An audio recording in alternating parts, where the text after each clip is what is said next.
Ladies and gentlemen, there is something undeniable about turning 80.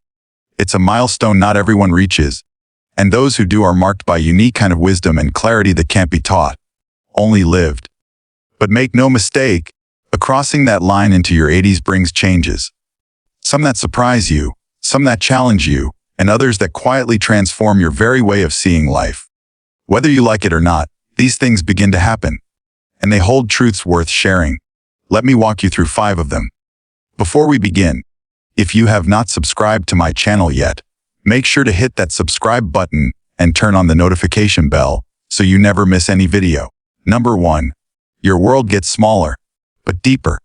When you reach 80, something subtle but profound begins to happen. Your world starts to shrink. Not just physically, but emotionally, socially, even mentally. The boundaries of your day tighten. The list of people you see regularly grows shorter. The number of obligations you feel capable of juggling starts to drop. At first, it may feel like a kind of loss. And in some ways, it is. But within this shrinking comes something rare and powerful: depth. You stop needing to be everywhere, do everything, or please everyone. The noise of the outside world quiets. The constant rush of your earlier years slows to a pace that allows you to actually feel your life. You no longer race through your days checking off tasks and appointments. Now, you linger. You observe. You sit longer at the window and notice how the sunlight shifts across the wall. You listen more closely when someone speaks.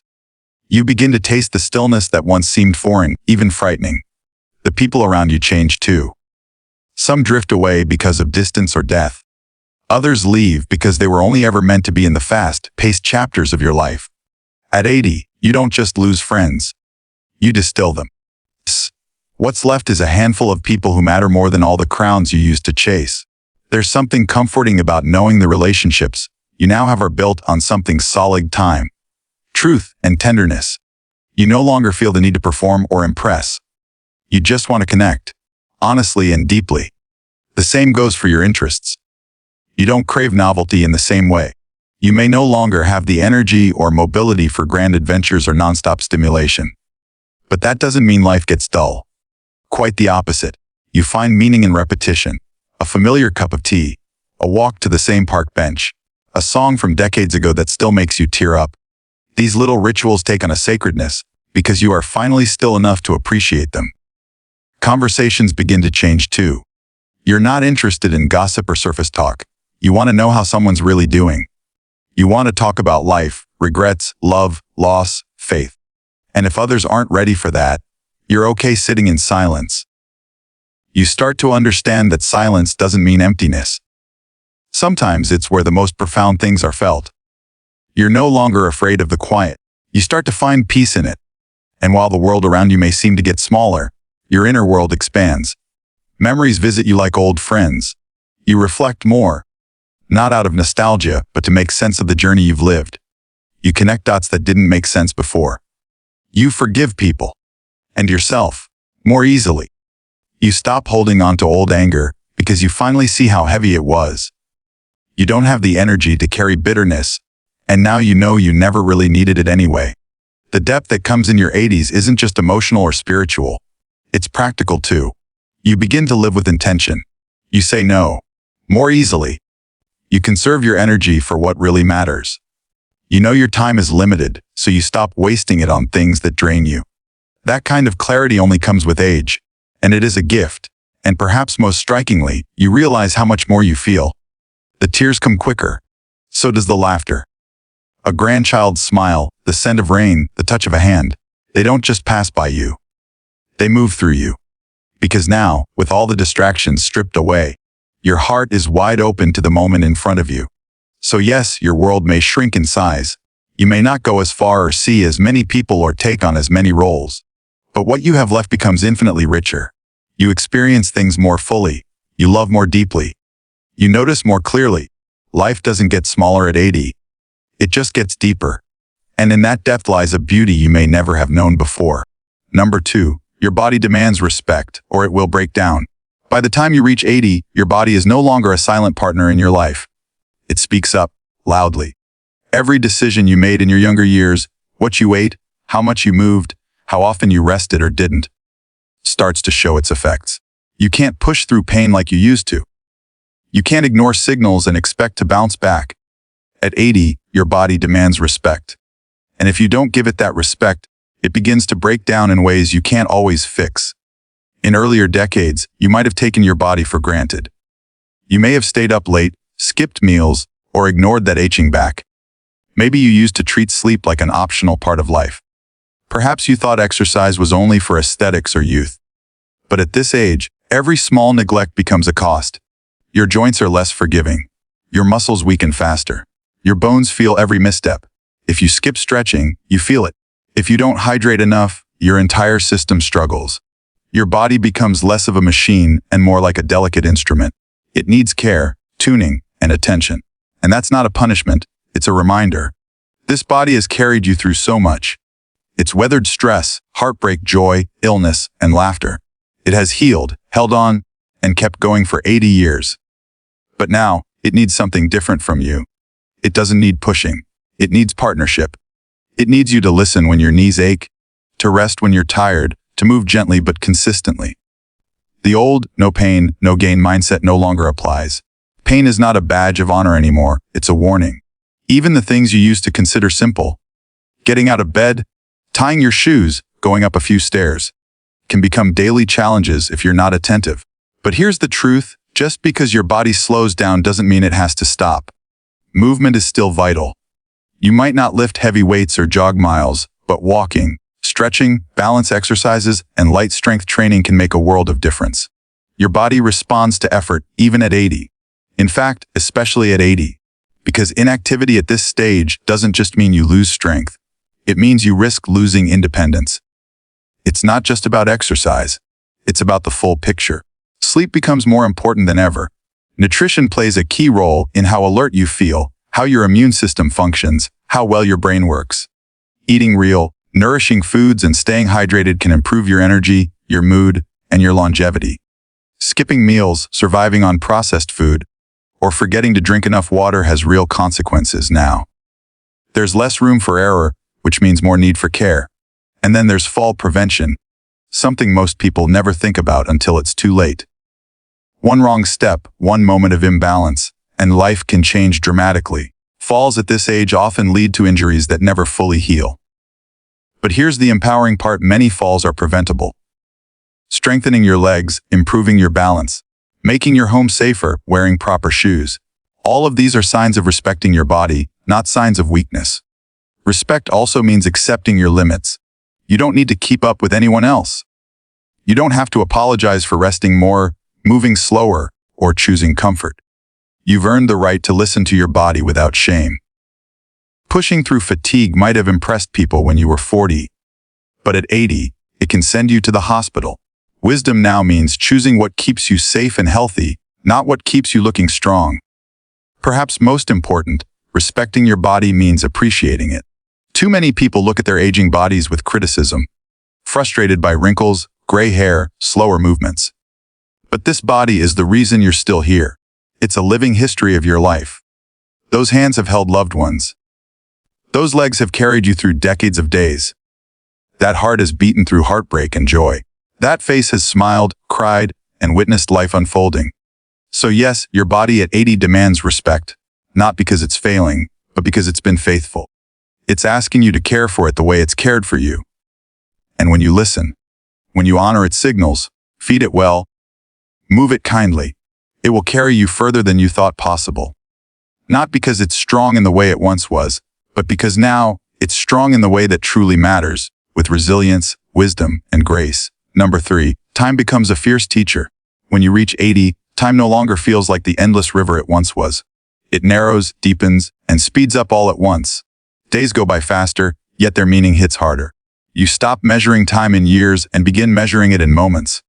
The warmth of sunlight on your face, the quiet of early mornings, the sound of a loved one's voice. Time becomes more than a ticking clock. It becomes a teacher, a fierce one, uncompromising, honest, and always present. In your earlier years, you might have believed you had all the time in the world. You could delay, postpone, rush through things.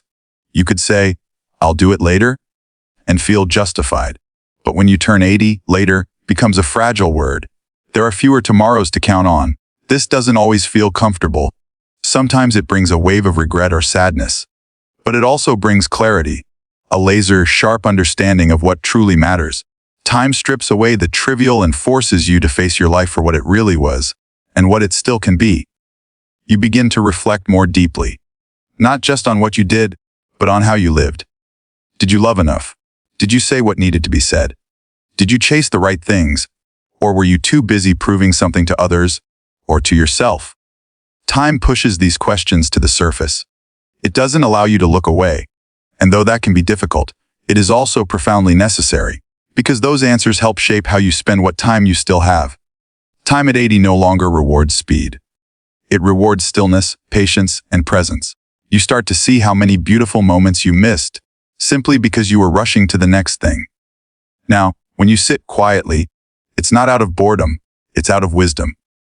You know that life isn't found in big events or grand achievements, but in the in-between. In the laughter at dinner, in the softness of a blanket, in the sound of birds just before sunrise. You also begin to feel the weight of what's been lost, friends, siblings, even children. Time reminds you that nothing is forever, no matter how much you want it to be. But instead of only grieving, you begin to treasure the memories more. You become a keeper of stories, of moments that would otherwise vanish. You understand that your memories are not just for you now. They're for those who come after you, and so you share them more with a kind of urgency and generosity, because you've learned that time only keeps what you pass forward. Time teaches you humility too. At 80, you can no longer do everything you once did. You may forget things. You may need help with tasks that used to be simple. This can bruise the ego if you let it, but it can also open the door to grace. Time teaches you to ask for help without shame, to accept your limitations without resentment. It shows you that strength isn't always in independence. Sometimes it's in letting others care for you, and doing so with dignity. Perhaps most powerfully, time teaches gratitude. When you've seen decades come and go, when you've watched the world change and your own body evolve, you realize just how miraculous the present moment is. The fact that you woke up today, the fact that you can still speak, still love, still feel the wind on your face. These are not small things. They are everything. Time has taken much from you, but it's also given you eyes to see what you once missed. And with this gratitude comes peace. Not the peace of perfection, but the peace of perspective. You no longer chase what you don't have. You appreciate what is here. You cherish the people who stayed. You hold no space for grudges, for bitterness, for wasted energy. Time has taught you that none of those things will matter in the end. Only love will.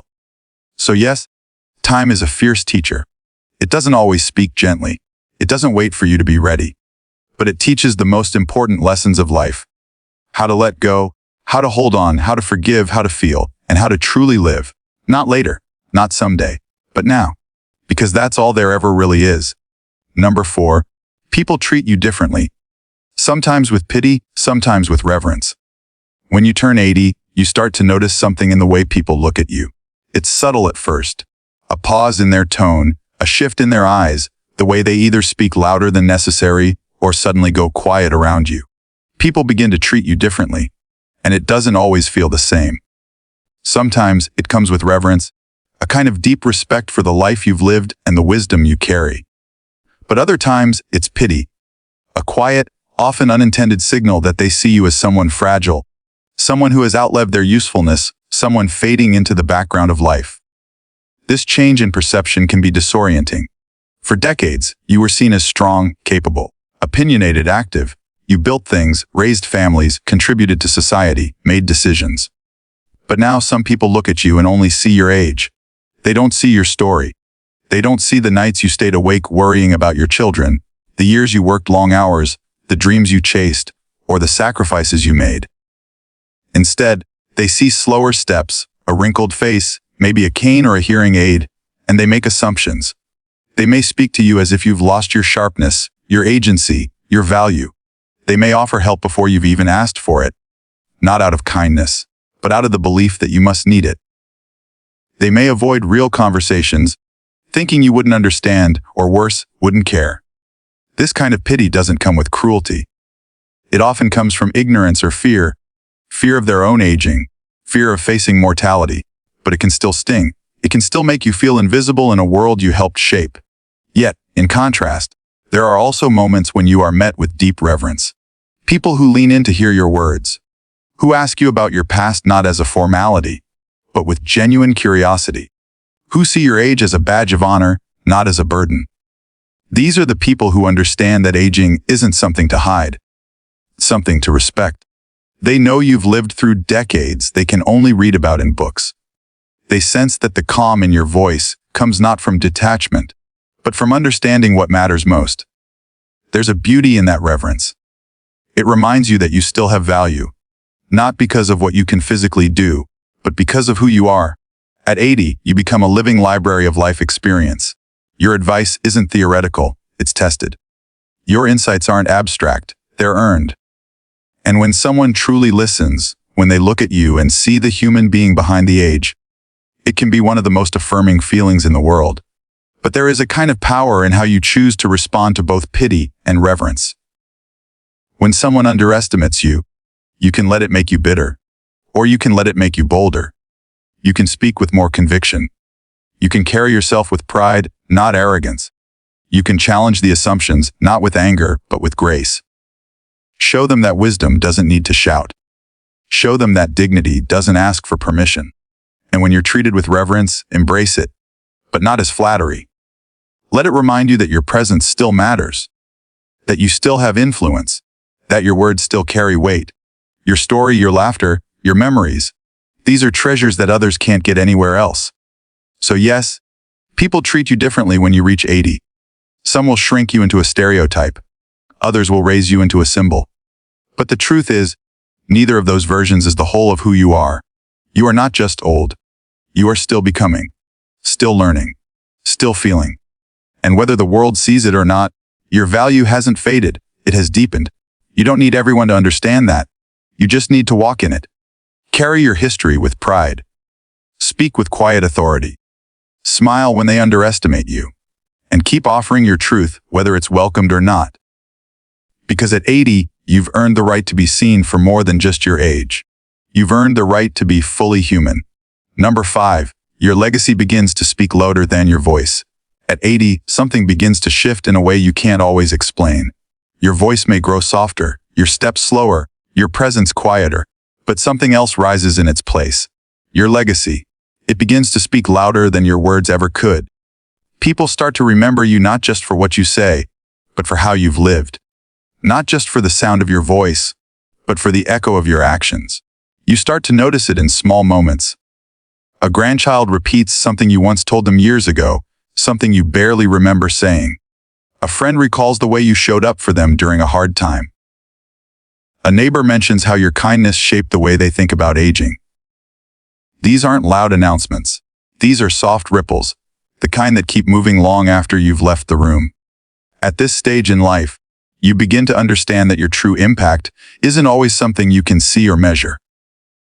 It's not your job title, your bank account, or the things you collected over the years.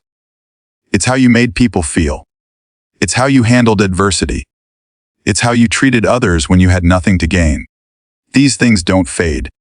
They take root in the lives of those you've touched. And what's most humbling is that you don't always get to choose what part of you becomes your legacy. Sometimes, it's the smallest gestures that leave the deepest imprint. The way you always had time to listen. The strength with which you faced loss. The patience you showed when others were falling apart. People remember those things. They carry them forward. You become a thread in their story, even if you didn't realize it at the time. You also begin to think more about what you're leaving behind, not in terms of money or possessions, but in values, in love, in example. You ask yourself, did I live with integrity? Did I teach my family what matters most? Did I apologize when I was wrong and forgive when it was hard? Did I love fully, even when it was risky? At 80, these questions carry more weight than ever, because you know there's not as much time left to rewrite the story. But there is still time to shape the final chapters with intention. Legacy isn't about perfection. It's about presence. It's about showing up with consistency, with care, with honesty. People won't remember all the mistakes you made. They'll remember how you recovered from them. They'll remember if you kept your word. They'll remember if you treated them with dignity, especially when you had the power not to. These things form the backbone of your legacy, not because they're grand, but because they're real. And while your voice may grow quieter with age, your influence doesn't have to. You can still teach through example. You can still offer wisdom, not by lecturing, but by living it. When you choose peace over anger, when you show resilience in the face of decline, when you laugh even when life is heavy, you show others what it looks like to live with courage and grace. That kind of legacy is contagious. It gives others permission to do the same. There is a quiet power in realizing that the world will remember you not just for who you were, but for how you made others feel about themselves. Did you lift people up or tear them down? Did you encourage or criticize? Did you make others feel seen or did you turn away? The answers to these questions are written not in what you say now, but in what people carry with them after you've gone. And maybe that's the most beautiful part of aging. You realize that your life has not been a straight line. It's been a garden. And now, in your 80s, you begin to see the blossoms. You begin to understand that every kind word, every selfless act, every patient moment was a seed. Some of them you'll see bloom in your lifetime. Others will bloom long after, but they will bloom. So even as your voice weakens, your legacy strengthens. It speaks for you.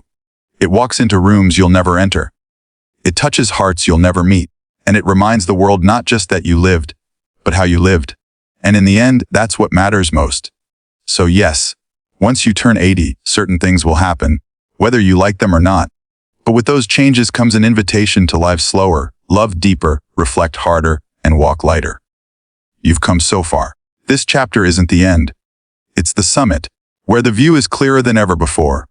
And from here, the smallest moments suddenly become the most beautiful. Thank you.